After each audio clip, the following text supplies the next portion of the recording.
Welcome to the Body Science Podcast. As always, the information contained in this podcast is for the information purposes only and is not designed to diagnose or be prescriptive to treat, prevent, or manage any injury, disease, or other health-related condition. Welcome to Body Science HQ, the world of fit, happy, healthy. This week we have Rugby Union royalty in the house. We have the head of performance for the New South Wales Waratahs Rugby, Nick Lumley. And how are you, mate? I'm good, thank you.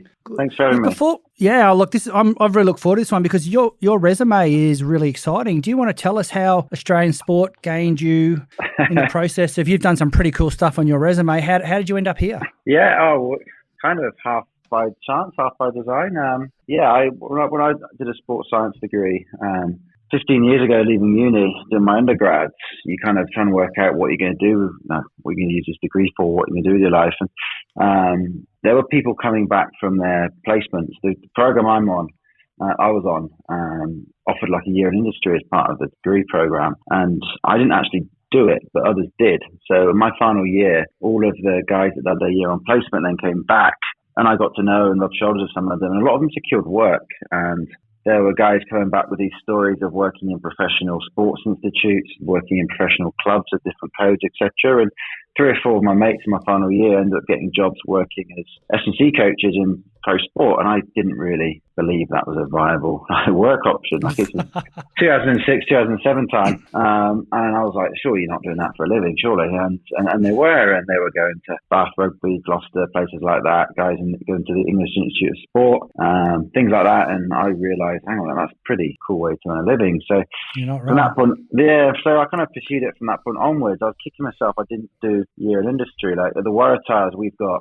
students here now from that same degree program I did all those years ago. They're here now doing their year in industry with us. We're a placement provider, and one of them does a lot of work with the BSc stuff for us now. Is that carrying the buckets? Is that what you're talking about? Yeah. It's not that you're making your way in nutrition. It's not the most glamorous job in the world.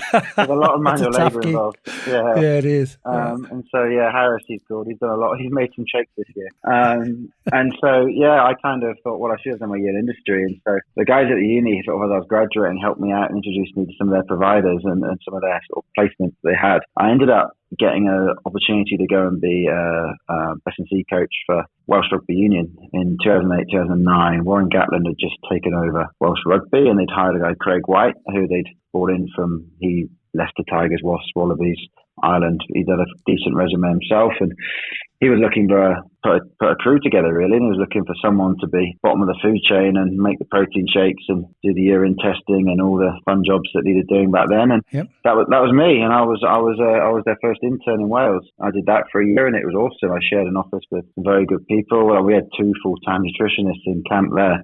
Wow. And we had, the Welsh Rugby even back then was incredibly well resourced, and that kind of got me going. Off the back of that, I got a short gig in Scotland when I first moved to Scotland and do the Olympic sports for a bit. Off the back of that, Gloucester Rugby came up, and sort of one of those times you chuck your CV out there looking for work, and they all say, "Oh, we'll keep your CV on file," and you just think, they're just saying that. Well, this time they actually did, and they rang me out the blue one day and said, "We've got a job going. Would you be interested in coming to talk to us?" And I drove from, you guys won't know much, for Australia it's not a long way, but in the UK, I was in Stirling in sort of middle of Scotland, middle of nowhere, drove down to Gloucester to meet Gloucester. It was overnight one night, and met them for a day and drove back up the next day, and a couple of days later they rang me and offered me the job. So, and that was that. I was packing my bags again down to Gloucester and did 3 years there in the Premiership, and I then got to go and do Olympic sports after Gloucester for a bit, which was cool.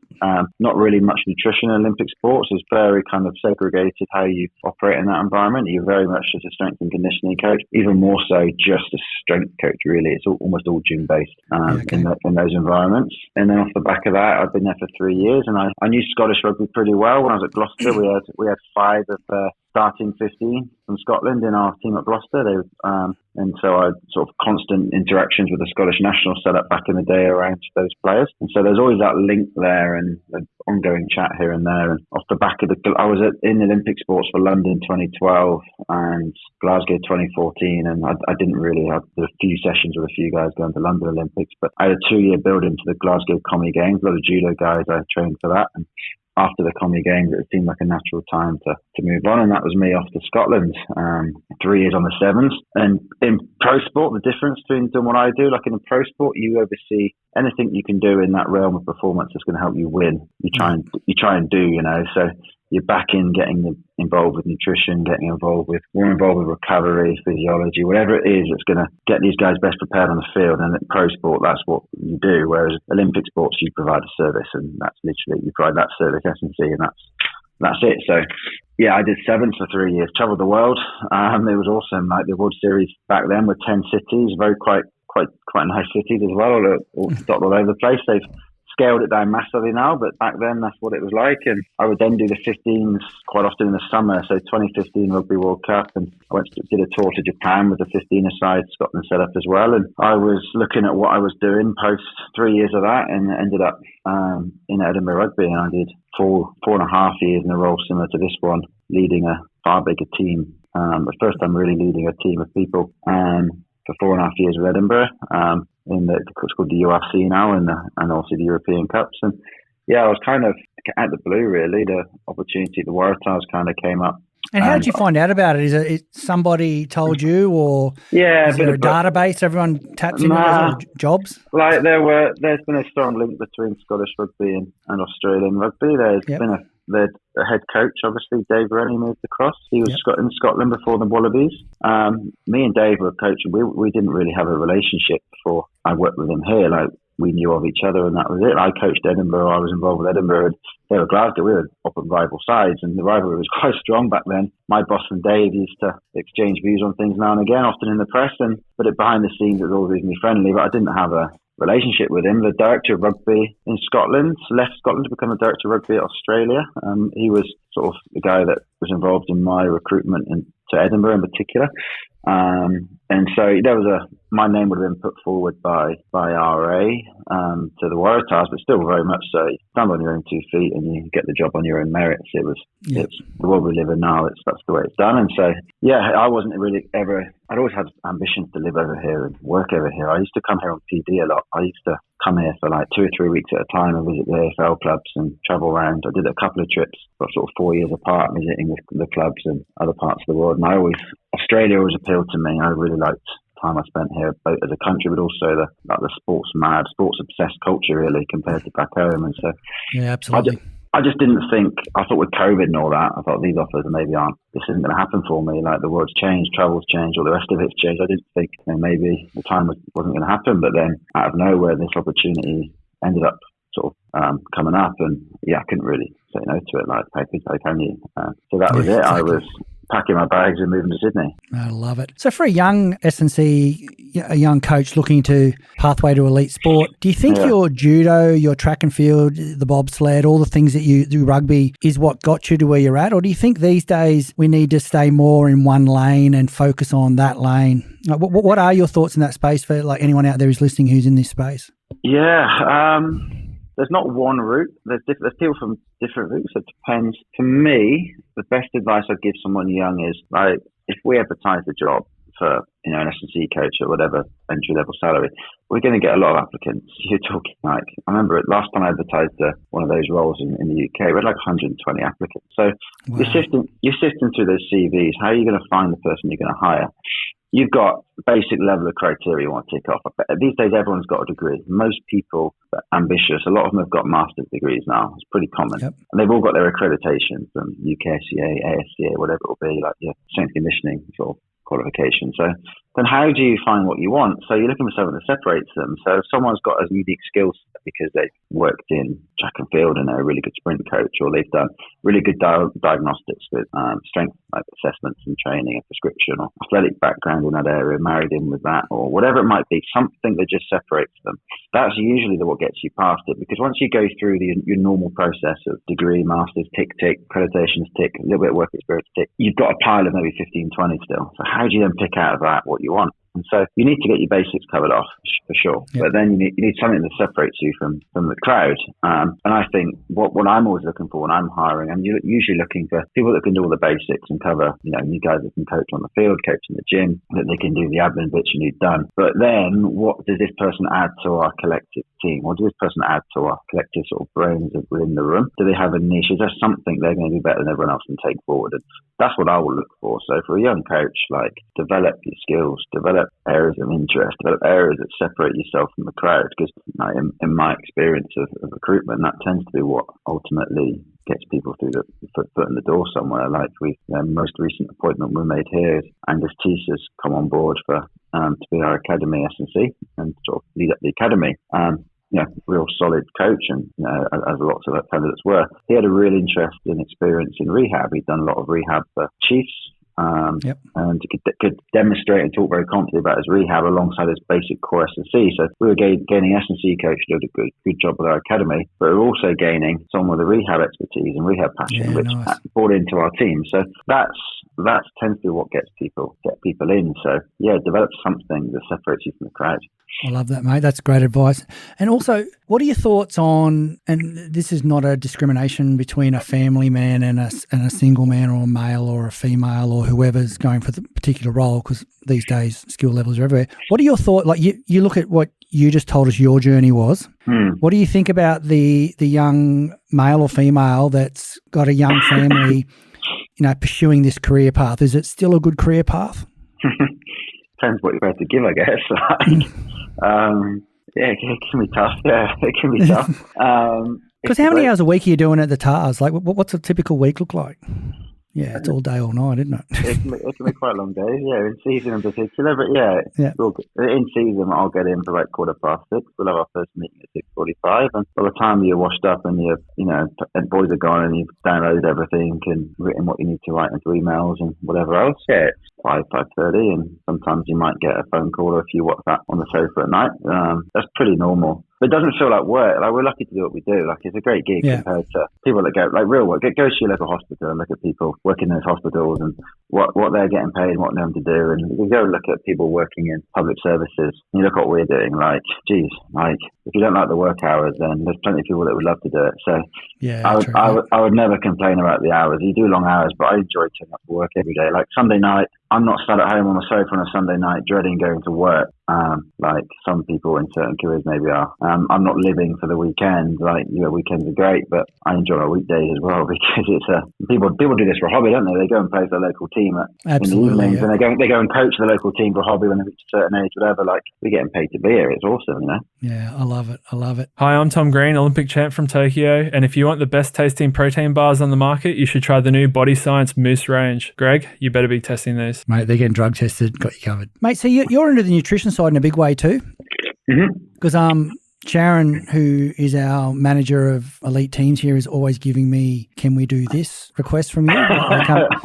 There's pretty much one a week coming through, and I've worked out you're quite technical in that space. Yeah. So when you finish there, you got a job at Body Science and Product Development. But do you want to touch on how important for you, like adapting training programs and strategies and setting goals for players? That's your meat potato. So that's the base. But having that nutrition knowledge as well in your space, have you found that's given you the ability to take an athlete to a new level? I think it's massive. I think it's underdeveloped and under-resourced in Australia massively. Like, I think there's some awesome things over here I've experienced and learned a heap from being here, but the nutrition is not as pronounced as the UK, and I understand there's been historical issues around some of the doping cases in pro sports and the ramifications of that and legislations for that and all the rest of it before my time, but I understand that's influenced how people practice, and rightly so.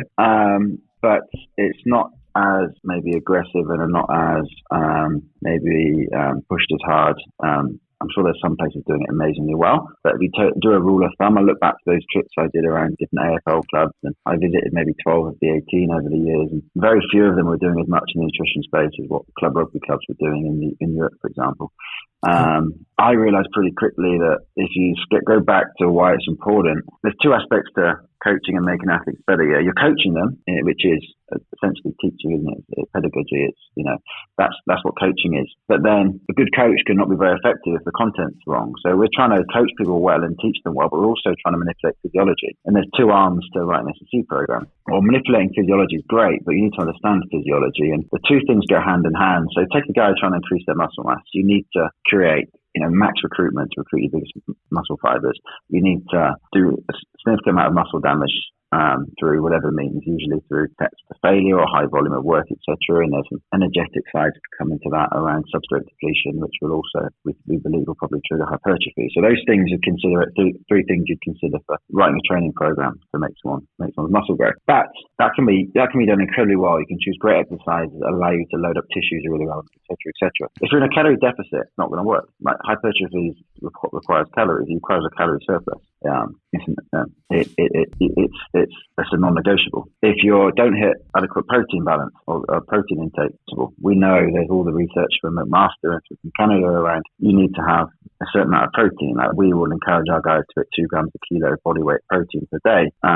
Because that's what the research is suggesting is optimal. We want to space it every 3 hours. We know if we take 30 grams or 0.3 grams per kilo of protein, you're probably going to elevate mTOR, which is our signaling pathway behind muscle growth. You're going to trigger that for 3 hours, and then it's probably going to switch off. Then take it again to take another dose. You switch it on for 3 hours. If you're trying to make someone's muscle grow, we're trying to create an environment conducive to muscle growth. We want to take protein every 3 hours of the adequate amount. We want to take an adequate quantity. Why we like your products, you use whey protein. It's high in leucine, which we know is really important for muscle growth. So we need to get those things right. We need to make sure there's a calorie surplus. Without that, muscle growth won't happen. So without these things in place, you can write an awesome SSC program. It won't work because you haven't created an antibody. You haven't created you haven't manipulated physiology in a way that's going to give you the optimal response because there's a hole in your program. And so you realise, actually, these things need to go hand in hand. So I mentioned working in Olympic sports, that it would be quite, you deliver a service if you stay in your lane, someone else does S&C, someone does physiology, someone does nutrition, someone does biomechanics, etc., etc. And I have all these people, they call these like holistic support teams around an athlete, and that's great, it looks good on paper, but some of the day-to-day operations of that can be a challenge, because if one person's not on the same page, they're taken away from the outcome.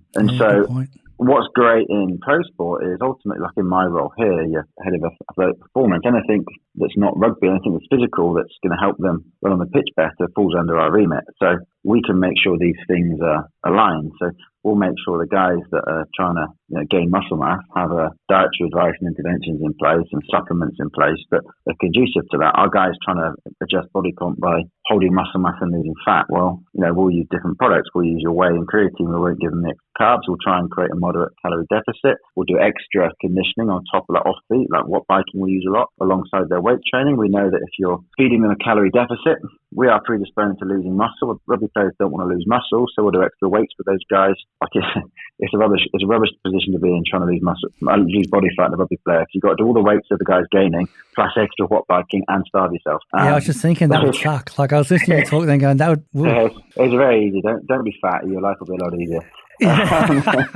Is there a special name for that Watt Bike Club? Well, we're not one I want to say on air, no.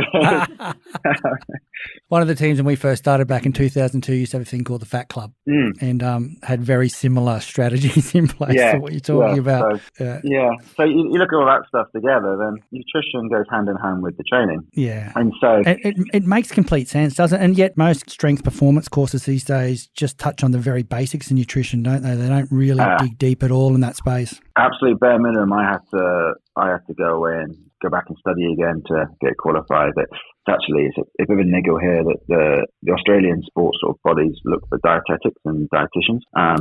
In the UK, it's sports nutritionists and sports nutrition. I studied a diploma through the IOPN, which is one of the sort of leading educational bodies in the UK. And in the UK, that will qualify you to practice as a nutritionist in the UK, but not here. So we do have external support that comes in that assist with it, because it is a different qualification, but the content is largely the same. And so that's where my interest in nutrition's come from. And it's something that's probably ticked along in the background for a number of years now, that I've always had a big interest in it. And in a sport like rugby union, it's so important because they are big guys, and they need to be big guys. Like rugby league doesn't have a scrum. It does have a scrum, but it's not a scrum, is it? It's not contested. It's a breather. There's not a lot of pushing going on like these guys do. So you need big, heavy bodies. You need big tool bodies for the line out. There's a huge variety of shapes and sizes sizes. Because of that, you've got more bodies on the field that are predisposed to getting fat if you overfeed them, for example. Like coaching AFL nutrition-wise, you're about well-being and you're about energy provision for 15, 16, 17K bout on match day. Well, we have to do big bouts, okay, we're sort of more 5, 6, 7K, but we got 120 plus kilo guys that are predisposed to getting difference, fat. isn't it? You can feed those AFL guys as much as you want, they're probably not going to get fat. Nah, exactly. They're doing the Ks, aren't they? Mate, with everything you're talking about, how do you stay up to date? Like, how much of your life is outside of the gym with the crew and actually, keeping that your lane totally at the top of the level where it's at? I enjoy reading. The reason when I talked to you earlier about being at uni, hearing about these people doing this for a living, that's a cool way to earn a living. I used to train myself. Like I have background in athletics and weightlifting and big interest in training myself. Even now, I'll go in the gym most days and do something, and still pretty competitive that I can compete physically with stuff because it's what gets me out of bed and keeps me going as part of me as a person, really. I've always had a huge passion for training and PT and all those things myself, and so I've always been a reader and I've always generally interested in the topic. As I've got older and I've a bit more established in this field, I guess I've got to know a lot of the sort of predominant researchers and academics, so that helps a lot. I tend to, by and large, if we get an injury that I'm not that familiar with or not that well read on, I've got people I know of that are very experienced and very top level sort of medical background or physios, whatever, that I will normally pester them for their opinion, and they'll then, off that opinion, they'll normally guide me into the source of the best information. It tends to save a bit of time. Like I remember working in Olympic sports back in Gloucester. We just got Stu Phillips in for a couple of days. He was one of the main researchers in protein type and timing from McMaster, who's probably he's one of the world leads on sort of protein provision for muscle growth and muscle wastage in the elderly and all those things. And so it saves you an awful lot of time when you get straight to source, because he'll tell you the labs that are doing the best research, and he'll give you his overviews for it for an hour, and an hour of it in his time presenting to us probably was uncovered more than I'd have found for 2 or 3 weeks of reading. And so that's a shortcut a little bit, but by and large I still read. I'll read every week, pretty regularly. You scroll for 20 minutes and you find interesting content that's pertinent to what you're doing. Like, the other day, the ACL bracing paper, cross bracing papers came out the other day, and we're sort of flicking through that, and stuff just comes up, and it's part of what you do. If you're not staying current, then you're on the way out, aren't you? Because exactly. That's so true. So true. So it is what it is. So, mate, next year, let's talk TARS. Where are we? Where are we finishing? We're getting a premiership next year because we'd like one. Well, yeah, we would like one. Yeah, that's certainly the plan. That's certainly the plan. Sharon just gave me the look of like the death look. Then she just went, "Oh, you don't talk about that, Greg." We're not talking about that. I'm sure I'm all about winning. I think you guys are too. Like I love the TARS. Like as far as the New South Wales team, because I'm a Queenslander and it's that time of the year. But the TARS I'm a massive fan of the organisation there. So 2007, I think we first, I'm getting things thrown at me. 18 years. Yeah. 2007, I can't do maths. 2005. That's amazing. 2005, yeah. And I heard that. Look, everything's everyone here is desperate to win. It's a very competitive organisation, very ambitious organisation. And that's awesome. We've had a similar year to last year, and last year that was seen as a success because the year before was tough. This year that's not seen as a success because we had ambitions of ideally top 4, and we've missed that. So yeah, definitely they have a huge drive across the club to put that right next year. That's awesome. We want to improve, and we need to. So that's very much what's getting talked about here in the reviews. How do we get ourselves in the top 4? Yeah, I love it. And you mentioned Darren Coleman earlier in your chat. Yeah. He was a coach of the Guiltinis, wasn't he? He was, yeah. Has he brought a bit of the flair from the Guiltinis into the TARS? Like, are we going to see a Endure Revive revved up, the boys rocking up in pink, rocking up on scooters? Like, are we going there? Or I don't think it's that common. You might, I occasionally see him rocking around in his Guiltini flip-flops, which are pretty flamboyant, pretty colourful. But that's about all he's brought so far from Guiltinis. You'd have to ask him that. But I don't think we're going to be in multicoloured anytime soon. I love watching the Guiltinis each week after week. It was some of the best social media that I think I was watching more rugby there than I was in Australia at the time. It was epic. I heard about it didn't get much airtime in the UK. I heard bits and bobs. A couple of Scottish. I was in Scotland at the time when he was there, and there was a couple of Scottish boys that went over there, and every now and again you flick through Instagram and you see posts on it. It looked like they had a hell of a time, and they won the competition, and they were winning too. Like get that, work that out. That doesn't make sense, does it? So, mate, if people want to catch up with you, follow you, look at what you're doing, how do they find you? Like in this world of digital? Yeah, good luck. I don't have a huge online presence. I have Twitter, which is this is how well coordinated I am. The Twitter is Lumley_Nick, and the Instagram is Nick_Lumley. I do have them. I don't use them a lot. I don't post very much, but I do use them as scroll and catch up with stuff. And quite common, actually. Twitter's a very good source of research, and most the world we live in now, you publish something academically and you put it on Twitter. So yeah, exactly. That's what all happens, isn't it? Yeah. So no, I am on it. If people want to chat or reach out, then by all means, I'd always reply to people that reach out through those means. It's kind of easier doing that than emailing people in the modern day, isn't it? So yeah, exactly.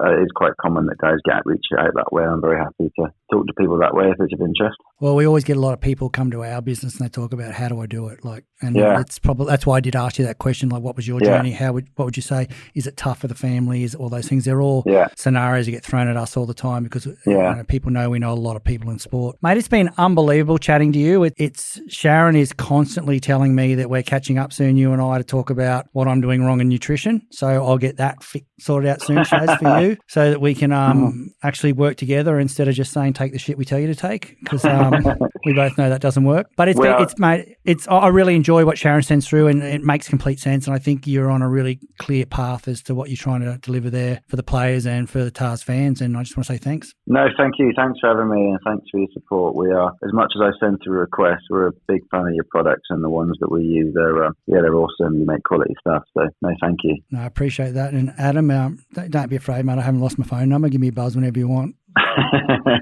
He doesn't return my calls either, don't worry. No. Thanks for coming on board. Next year, the TARS Premiers, you heard it here, and it is going to be a big pre-season for you now that you're delivering a premiership to everyone in New South Wales.